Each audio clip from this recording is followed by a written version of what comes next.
आज बहुत ही important topic पे चर्चा करने जा रहे हैं, आनुवांशिक कोड या जेनेटिक कोड। और ये सवाल इंटरमीडिएट में हर साल लगभग आया है। जेनेटिक कोड क्या है या आनुवांशिक कोड क्या है, जेनेटिक कोड क्या है, तो क्या होता है, इसके बारे में हम पिछले वीडियो में आपको बता चुके हैं, चर्चा कर चुके हैं। लेकिन फिर वही आपको कहानी बताएंगे कि क्या होता है कि डीएनए से आरएनए बनता है और आरएनए से प्रोटीन बनती है। तो क्रिक ने बताया था कि इस तरह आनुवांशिक सूचना जो डीएनए में होती है उसका एक दिशा में प्रवाह होता है। तो जो डीएनए होता है इसमें आनुवांशिक सूचनाएं होती हैं, वो एक कोड के रूप में एमआरएनए पर जाती हैं। तो एमआरएनए पर 3 बेसों, नाइट्रोजन बेसों का क्रम जो एक अमीनो अम्ल को कोड करता है वो कहलाता है जेनेटिक कोड। तो जेनेटिक कोड क्या है? एमआरएनए पर उपस्थित 3 बेसों का क्रम। एमआरएनए डीएनए के द्वारा बनता है ट्रांसक्रिप्शन क्रिया द्वारा, तो इस पर 3 बेसों का क्रम एक अमीनो अम्ल को कोड करता है, उसको कहते हैं जेनेटिक कोड। अब बहुत से अमीनो अम्ल मिलकर ट्रांसलेशन क्रिया द्वारा प्रोटीन बनाते हैं। ये हम आपको डिटेल में बता चुके हैं। इसको कहा जाएगा आणविक जीव विज्ञान का प्रधान सिद्धांत, क्योंकि ये ऐसा हीरो है जिसके चारों तरफ लोग नाच रहे हैं। इस चैप्टर में आणविक जीव विज्ञान का प्रधान सिद्धांत ही मुख्य है इस चैप्टर में, तो इसको आप ध्यान दीजिए। जेनेटिक कोड क्या है? एमआरएनए पर उपस्थित 3 बेसों का क्रम है। हालांकि सबसे पहले गैमो, वैज्ञानिक का नाम है, इन्होंने बताया था कि 2 बेसों का क्रम इसमें जो है काम करेगा, लेकिन बाद में पता चला 3 बेसों का क्रम। और इसके लिए क्रिक ने बताया कि जो तीसरा बेस है उसके लिए बोबेल हाइपोथेसिस दी थी कि इसका बहुत बड़ा रोल होता है। तो 3 बेसों का क्रम बाद में पता चला कि 3 बेसों का क्रम एक अमीनो अम्ल को कोड करेगा। तो इसके बारे में खुराना, होली, नीरनबर्ग, मथाई, ओकावा, ये सब ऐसे वैज्ञानिक थे जिन्होंने जेनेटिक कोड पर कार्य किया और इसके लिए उनको नोबेल पुरस्कार भी मिला। तो जो डॉक्टर हरगोविंद खुराना वो भारतीय मूल के अमेरिकी वैज्ञानिक थे जिनको जेनेटिक कोड पर कार्य करने के लिए क्या मिला? नोबेल पुरस्कार मिला। विज्ञान के क्षेत्र का सबसे बड़ा पुरस्कार मिला। अब इसके लिए जो सबसे पहले खोज हुई थी यूयूयू कोड की खोज हुई थी। ये पहला कोड था जो खोजा गया 1961 में। नीरनबर्ग और मथाई ने इसके बारे में खोजा। उसके बाद में धीरे धीरे सारे कोडों का पता चला। सारे कोड प्रयोगशाला में कृत्रिम रूप से एमआरएनए बनाए गए। तो पहला जो एमआरएनए बनाया था उसका कोड था उस पर यूयूयू, जो कि कोड करता था फिनाइल एलानिन। ये अमीनो अम्ल का नाम है, अमीनो अम्ल। इसका कोड सबसे पहले पता चला था। तो सवाल पूछा जाता है कि सबसे पहले किस अमीनो अम्ल की कोड, जेनेटिक कोड का पता चला, किसका खोज हुई, किसके बारे में पता चला? तो था phenyl alanine. East alanine tRNA की सबसे पहले खोज हुई थी, सबसे पहले खोजा गया था।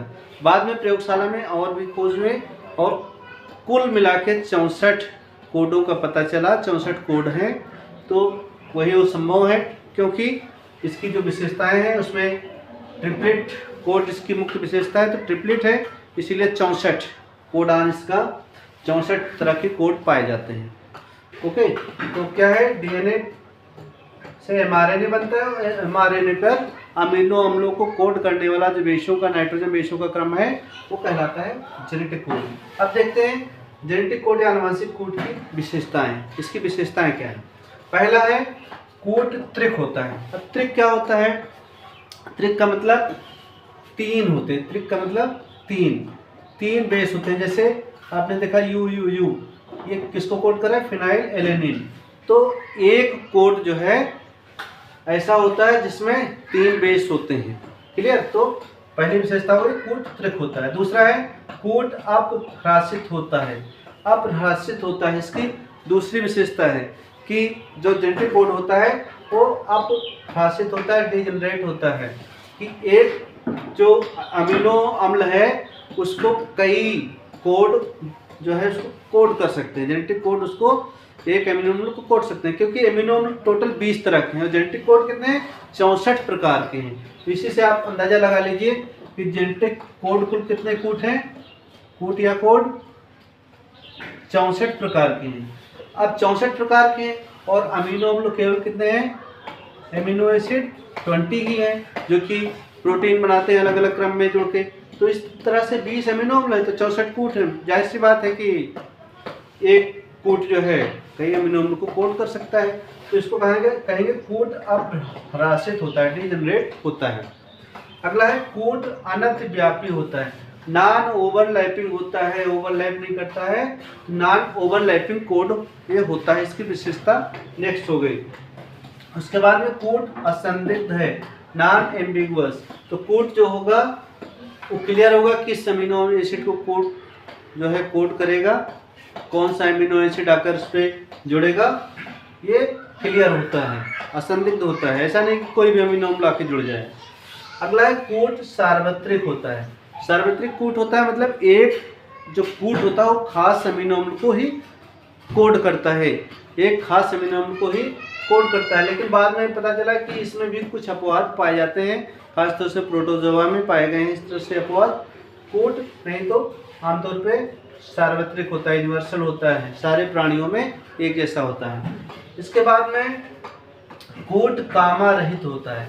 अब कामा रहित क्या है कि इसके बीच में कामा नहीं लगाया जाता है, ऐसे लिखा जाता है, यू यू यू लिख दिया गया, तो कामा रहित होता है। और अगला है समारंभ कूट और समापन कूट। अब देखो ये क्या है कि प्रोटीन संश्लेषण चैप्टर में हम बता चुके हैं आपको कि जब mRNA बनता है उसके बाद में क्या करता है कि जाकर जो राइबोसोम होता है, राइबोसोम के दोनों सब यूनिट के बीच में वो सेट हो जाता है, पहुंच जाता है, और उसमें एक खास जेनेटिक कोड होता है जो कि एक पहले अमीनो अम्ल को कोड करता है, उसको कहते हैं समारंभ कूट। तो ये कौन सा होता है? ये होता है AUG। बहुत ही महत्वपूर्ण है कि खास अगर पूछा जाए समारंभ कूट कौन सा होता है तो AUG। और एक किसको कोड करता है? एक कोड करता है मिथियोनीन को कोड करता है। मिथियोनीन अमीनो एसिड को, अमीनो अम्ल को एक कोड करता है। तो AUG जिस अमीनो mRNA में होगा वहां पर अमीनो अम्ल आके जुड़ेगा मिथियोनीन। ठीक है, ओके। अब आगे देखते हैं कि समारंभ कूट, यहाँ से नाइट्रोजन बेस का जो क्रम है यही तय करता है कि पहला अमीनो अम्ल कौन सा जुड़ेगा? मिथियोनीन। अब इसके बाद में mRNA पर श्रृंखला बनती जाती और एक ऐसा कोड आता है जहां पर श्रृंखला नहीं बन सकती, कोई भी अमीनो अम्ल नहीं आके जुड़ता है, तो इसको कहते हैं समापन कोडान। समापन का मतलब समाप्त करने वाला। तो यहाँ पर अमीनो अम्लों का जो पॉलीपेप्टाइड श्रृंखला है वो बनना बंद हो जाती है, प्रोटीन बन जाती है, हमने बताया था। तो समापन कोड कितने होते हैं? 3 होते हैं। कौन कौन से? UAA, UAG और UGA। अब 3 इसमें होते हैं समापन कूट। ये भी बहुत इंपॉर्टेंट है कि समापन कूट कौन कौन कुछ से होते हैं, तो ये आपको याद करना पड़ेगा। UAA, UAG और UGA बहुत आसान है। और इसको और नाम दिया गया है, इसको दूसरा नाम भी दिया गया है। इसको कहा जाता है ओकर, और इसको कहा गया अंबर, और इसको कहा गया ओपल। तो ये भी नाम कभी कभी पूछ लिया जाता है कि अंबर किस कोडान को कहा जाता है, ओपल किसको कहा जाता है। तो ये तीनों के अलग अलग नाम भी हैं। तो इस तरह से आनुवांशिक कोड के बारे में आप बहुत आसानी से लिख सकते हैं। हेडिंग्स आपको ध्यान रहेगी, इसके बारे में आप डिटेल अपने मन से लिख सकते हैं। बहुत आसान क्वेश्चन होगा, बहुत इंपॉर्टेंट क्वेश्चन है, आप इसको याद करें। नीट एग्जाम्स के लिए कंपटीशंस के लिए और बोर्ड एग्जाम्स के लिए, सारे एग्जाम्स के लिए बहुत ही इंपॉर्टेंट क्वेश्चन है। धन्यवाद।